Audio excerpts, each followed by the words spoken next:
7h50 da noite. Elida diz que está sem bateria novamente, com apenas 5%.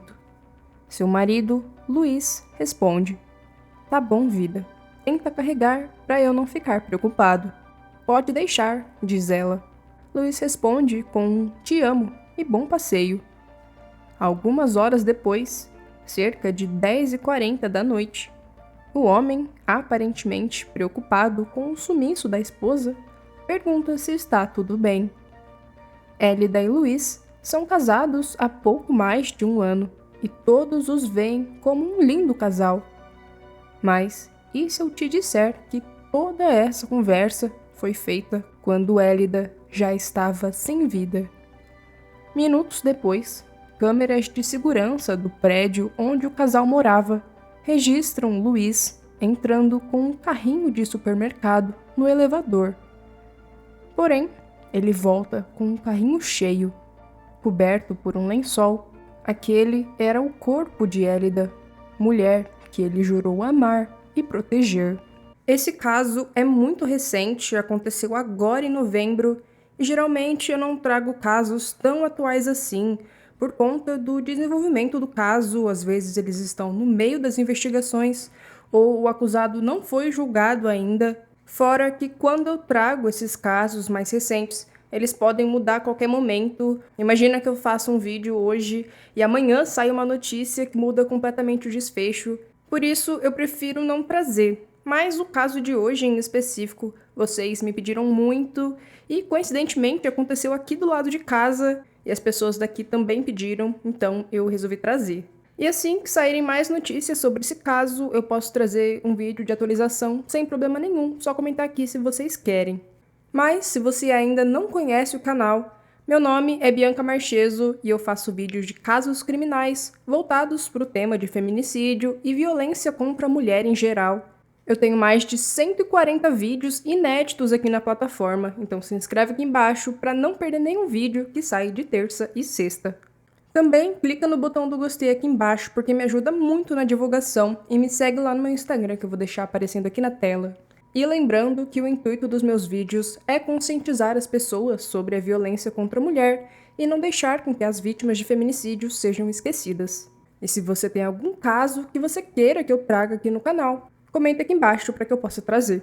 Todos os recados dados, bora pro vídeo. Elida Tuane Ferreira da Silva Santos tinha apenas 26 anos quando tudo aconteceu em novembro de 2022. Ela era natural de Campinas, mas anos antes do caso, se mudou para a zona leste de São Paulo, em um bairro chamado Vila Matilde. Considerada uma mulher muito meiga, sensível e atenciosa, Elida era muito presente na família e dedicava o seu tempo para ver as pessoas ao seu redor bem. Em 2021, ela se formou em pedagogia pela Uninove e estava realizando o seu sonho de se tornar professora. Mas o seu principal sonho era formar uma família e ter um bebê. Elida sonhava com isso desde quando era uma criança. Antes de iniciar a sua carreira como professora, ela trabalhava como vendedora em uma academia próxima à sua casa. O dono dessa academia era Luiz Paulo Lima dos Santos, de 44 anos. Ele era ex-lutador profissional de artes marciais mista, mais conhecida como MMA, e também era professor de jiu-jitsu. Os dois rapidamente se aproximaram e iniciaram um relacionamento no ano de 2019. Os dois pareciam muito felizes juntos. Todos que viam o casal por fora imaginavam que eles eram um casal perfeito. Muitas pessoas que frequentavam a academia percebiam como os dois se tratavam de forma carinhosa. Inclusive, a família da Elida apoiava o relacionamento, pois Luiz parecia cuidar bem da namorada. Até que, em meados de 2021, os dois decidiram se casar. O casamento iria marcar o início de uma linda família, e a festa fez jus a toda essa felicidade. Eles não economizaram nos preparativos, e a cerimônia foi exatamente como a Elida queria. Quem estava na festa, além de comemorar o casamento, também comemorou uma outra notícia. O casal anunciou que estava esperando um bebê, que chegou no início de 2022, se eu não me engano, em abril. Ele era um menininho. A criança foi muito esperada pelo casal, que fizeram de tudo para engravidar o mais rápido possível. Todos os sonhos de Elida estavam se realizando. Ela tinha o trabalho dos sonhos, que era lecionar para crianças pequenas. Tinha um marido que a amava e a respeitava, e virou mãe de um lindo menino. Mas, infelizmente, as coisas não saíram como planejado. Luiz, que era ex-campeão de jiu-jitsu, carregava uma personalidade ciumenta e agressiva. O irmão de Elida, chamado Valdir, contou que um pouco depois que eles se casaram, a mulher teria mudado seu comportamento. Ela costumava ser alegre e brincar durante as chamadas de vídeo que faziam em família, mas, nos últimos meses, ela estava sumida. Nas próprias palavras do irmão, ele disse que Elida não era a mesma pessoa. Porém, ela era muito reservada sobre tudo. Não contava suas intimidades para a família e nem para as amigas. Elida passou a ter menos contato ainda quando se mudou para um apartamento junto com o Luiz. Lá dentro, ninguém sabia o que acontecia. Até que, no dia 4 de novembro de 2022, câmeras de segurança flagraram Elida entrando no elevador do seu prédio por volta de 9h30 da noite. Essas foram as últimas imagens registradas dela ainda com vida. Ela aperta os botões do elevador e sobe em direção ao apartamento onde morava com o Luiz. As próximas imagens são apenas do dia seguinte, sábado, 5 de novembro. Pouco antes das 9 da noite, Luiz surge no saguão do prédio e sobe de elevador levando um carrinho de compras vazio. Aquele carrinho, disponibilizado pelo próprio prédio, que é geralmente usado para levar as compras do carro ao apartamento, teve como função carregar o corpo de Elida. Cerca de 4 minutos depois, Luiz volta para o elevador, dessa vez com um carrinho coberto por lençóis. Debaixo de todos aqueles panos e travesseiros estaria o corpo da sua própria mulher, mãe de seu filho de apenas 6 meses. Ele leva o carrinho em direção ao seu carro e coloca o corpo no porta-malas. Depois disso, Luiz aparece de novo nas imagens, dessa vez carregando a criança, que iria acompanhar o pai a se desfazer do corpo da mãe. Eles seguem com o carro em direção ao Parque do Carmo, que é um distrito aqui em São Paulo que, coincidentemente, eu já morei. Lá, Luiz para o carro e deixa o corpo em um córrego, com as mãos e pés amarrados em lençóis e o rosto coberto. Eles voltam para o apartamento cerca de 4 horas depois, na madrugada de domingo, dia 6. Ainda na sexta-feira, depois de tirar a vida de sua mulher, Luiz estava bolando um plano para fingir que era inocente. Ele chegou a forjar uma troca de mensagens com Elida, usando o celular dela. O homem responde às próprias mensagens, simulando um diálogo. 7h50 da noite, Elida teria dito que estava com apenas 5% de bateria, e Luiz teria respondido para ela tentar carregar o aparelho para ele não ficar preocupado. Elida concorda e Luiz escreve "Bom passeio". Depois disso, por volta de 10h40 do mesmo dia, a mulher para de responder. No seu plano, Luiz diria que a mulher teria ido fazer uma visita surpresa para a mãe, que morava na sua cidade natal, Campinas. A ideia era fingir que algo teria acontecido no meio do caminho. Luiz ligou para a sogra e para a cunhada, perguntando se Elida tinha chegado bem. Elas não sabiam do que ele estava falando, e ele respondeu que a mulher iria fazer uma visita surpresa para elas. Ele disse que ela teria pegado um ônibus no terminal rodoviário do Tietê, e de lá não teve mais notícias. A família estranhou porque Elida não deixaria o seu bebê, que ainda estava amamentando, em casa. Depois da notícia do desaparecimento, familiares e amigos iniciaram buscas pela região. Ainda na sexta-feira, o homem chegou a registrar um boletim de ocorrência falso para tentar despistar as investigações. No depoimento, ele disse que as suas mensagens e ligações foram enviadas para a caixa postal e que ele teria procurado em Campinas, nas rodoviárias, delegacias e em hospitais e não tinha a encontrado. Luiz também enviou um áudio para o grupo da família, onde ele está com a voz embargada, pedindo para divulgarem a foto de Hélida, que estava sumida. Família, bom dia. Eu vou mandar uma foto para vocês aqui da minha esposa. Ela tá sumida. Tá sumida desde sábado.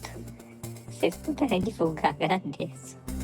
No sábado, os familiares já estavam desesperados atrás da mulher. Sua mãe, Dona Luzineide, falou para Luiz checar as câmeras de segurança do prédio à procura dela.